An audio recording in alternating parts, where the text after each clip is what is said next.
What's up everyone, back for another beer review, and today I will be reviewing a beer from the Mast Landing Brewing Company, and they are out of Westbrook, Maine, and this is their coffee gunner's daughter. So they're calling this one a milk stout that is brewed with coffee and other natural flavors. It comes in at 5.5% alcohol by volume. No IBUs listed. Time of review, this can is just over 5 weeks old. So I'm really excited to give this one a go. Why? I feel the base beer, Gunner's Daughter, is one of the best, absolutely best sub 6% beers I've ever had, certainly for a flavored milk stout. Absolutely fantastic. I had it for the first time about 3 years ago. I was blown away by it. And this is the first variant that I have seen here in the West New York area. We started getting distro of Gunner's Daughter shortly after I reviewed it. I think it was back in, it was early maybe 2019, so like around 3 years ago. And I started getting distro, I think, later in 2019. But this is the first variant I've seen, and I want to give it a go. I've also reviewed the barrel-aged Imperial Gunner's Daughter, courtesy of a good friend of mine and viewer of the channel, Caleb. He sent me that beer, and I was blown away. I reviewed it for my 900th review. I gave it a 5 out of 5. It was absolutely amazing. So the base beer, amazing. The barrel-aged Imperial version, absolutely amazing. This one, I guess we'll see. So the only difference between this and the base is that they add a coffee, and they say proudly brewed with Rwanda bean coffee, which maybe is a local roaster, hopefully. Yeah, anyway, so the other natural flavors, the thing about this beer is that it's not brewed with actual nuts of any sort, so no peanuts or anything. And that's always cool because, you know, if you have a nut allergy, you couldn't drink this, but you can because it has no nuts in it. So that's fantastic. And they get this like chocolate peanut butter vibe just with the natural flavors. It's amazing. So the coffee, hopefully will add another dimension to this one. You do get a little bit of coffee in like the regular one. At least I've noticed. Like, it's not huge, but it's definitely noticeable. So I'm just excited about this one. Anyway, pours out more of like a dark brown, ruby red. At the bottom here, there's like a little bit of like a darker brown. On camera, it's going to look pitch black, but it's not pitch black in person. Had about a finger of a straight up brown colored head, very creamy looking. It is now dissipating a little bit of legs there. Not a ton, but a little bit. So yeah, it plays the role of a 5.5% milk stout with coffee and other natural flavors like a nose. Oh my God. I always forget how fucking amazing the peanut butter character in this one is. It comes off as like a Reese's peanut butter cup in milk stout form. It's so fantastic. There's chocolate, it's sweet milk chocolate. There's this creamy peanut butter. Like a lot of times when places use actual peanut butter or even peanut butter flavoring or like the peanut butter powder, to me, I get roasted peanuts a lot. This one, I get legit like peanut butter to a T. Then that coffee along with the base roasted malt character is adding a nice roasted kind of character, a little bit of coffee, almost like a lot of people say like chocolate covered espresso beans. How about a chocolate peanut butter covered espresso bean? That's kind of what I'm getting here. Pretty fantastic. It smells sweet, yet somewhat reserved in its sweetness, where that coffee and the base beer is kind of stopping it in the nose, being like, oh my God, pastry. It's not just a pastry stout of some sort.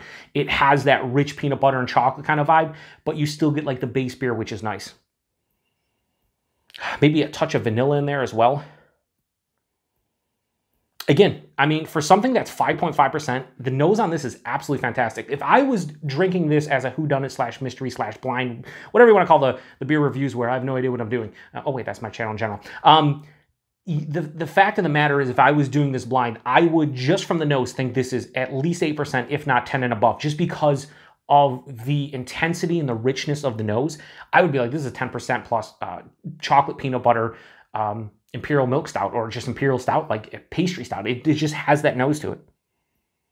Oh my God, it's fucking dynamite. Let's get into it. Cheers, everybody.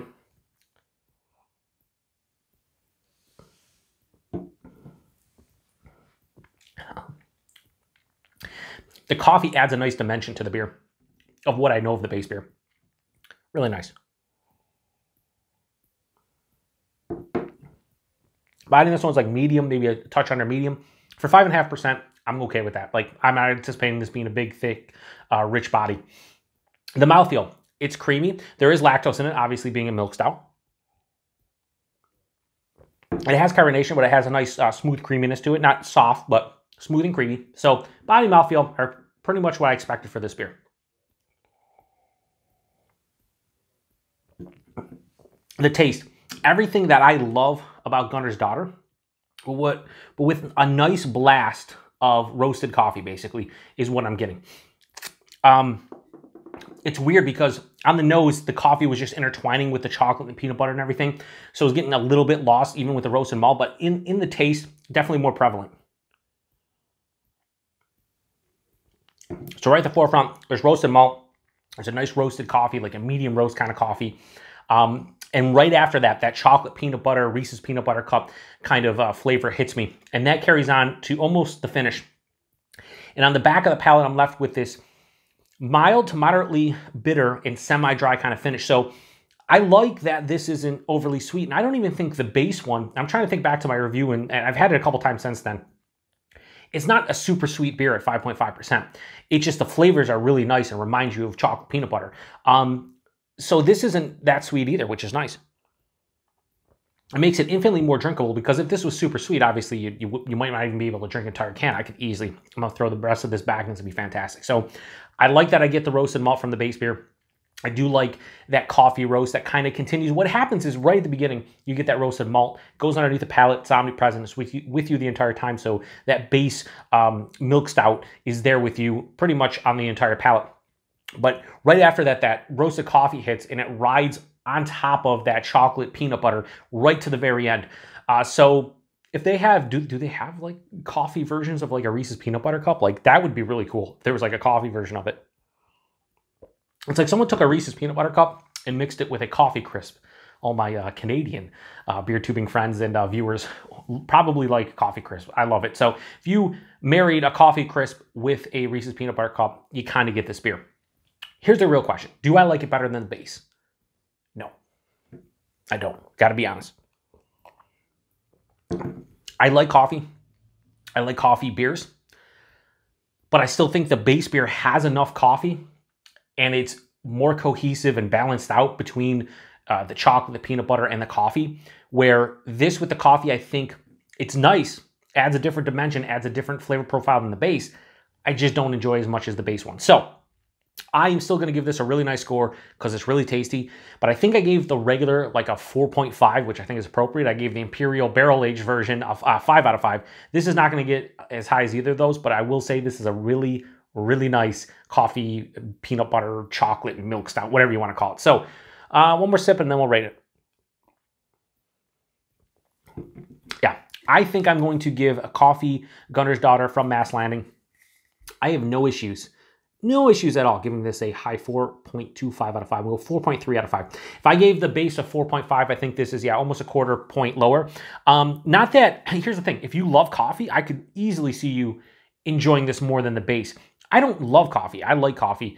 But I think just the base does enough on its own with those natural flavors that you don't really need the coffee. But damn fun to try. Price and availability. I looked this one up to see what they charged at the brewery, because in my neck of the woods, I think I paid, it was just over $4. It was like $4.50 for that can, $4.59, something like that. So I think 4-packs in my area are like $17.99, so $18 a 4-pack. At the brewery is around $15 a 4-pack. So $15 a 4-pack for this, I'm all right with that. In my area, $18 a 4-pack, I'd rather have the base, as I said, and I think that base is like 16 in my area. So I think I'd prefer the base, but I don't think paying $4.50 to try this one out, I don't think that's a bad thing. And only charging $3 more per 4-pack when you're getting distro, I mean, that's pretty good. You're only charging an extra 75 cents per can, so that's not a huge deal. So I'm really happy I tried this one out. Availability, I have no idea with Gunner's Daughter and Mast Landing in general. I know they get distro to all different kinds of states at this point. I just know here in the Western New York area, we see this, we see some of their other beers, we see obviously base Gunner's Daughter. So if you're here in the Western New York area, you can definitely pick this one up. If you're probably, I would be safe to say if you're in the Northeast area of the US, you probably can get your hands on this one. And like I said, I recommend trying this one out, even though I didn't like this one as much as the base version.